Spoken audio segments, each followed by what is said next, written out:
नमस्कार दोस्तों बात करते हैं पावर स्टार पवन सिंह के बारे में। दोस्तों अगर आप लोग पावर स्टार पवन सिंह का फैन है तो आपके लिए बहुत ही बड़ा खुशखबरी है।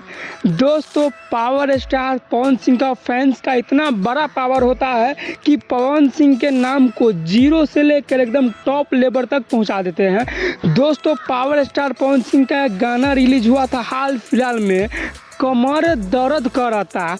दोस्तों इस गाना को आप लोगों ने इतना ज़्यादा प्यार दिया कि यह गाना एक दिन में ऐसा रिकॉर्ड बना दिया कि मैं रिकॉर्ड को बता भी नहीं सकता हूं। दोस्तों यह गाना का पहला रिकॉर्ड है कि यह गाना पूरे भोजपुरी इतिहास में एक ऐसा गाना बन गया है कि एक दिन में 10 मिलियन पार करने वाला पहला ऐसा गाना बन गया है। दोस्तों दूसरा रिकॉर्ड यह है कि अभी तक इस गाना का 24 घंटा से ऊपर हो गया है, लेकिन ट्रेंडिंग नंबर 1 पे ही यह गाना अभी तक टिका हुआ है। तीसरा रिकॉर्ड यह है दोस्तों कि इस गाना को रिलीज करने में एक बहुत ही बड़ा इवेंट रखा गया था लखनऊ में।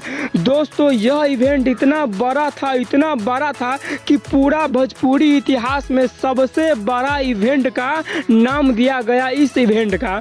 दोस्तों चौथा रिकॉर्ड यह है कि इस गाना को रिलीज करने में जितना रुपया खर्चा हुआ पूरा भोजपुरी इतिहास का सबसे महंगा गाना इस गाना को कहा जाता है। दोस्तों पांचवा रिकॉर्ड यह है कि जब इस गाना बन रहा था तो दोस्तों यह गाना एकदम शांति वाला जगह पर बना था। दोस्तों यह गाना का शूटिंग एक ऐसे जगह पर हुआ है जहां पे पहले से कोई नहीं रहता था। उस जगह को साफ सुथरा कर लाइटिंग डेकोरेशन करके उसके बाद इस गाना को शूट किया गया।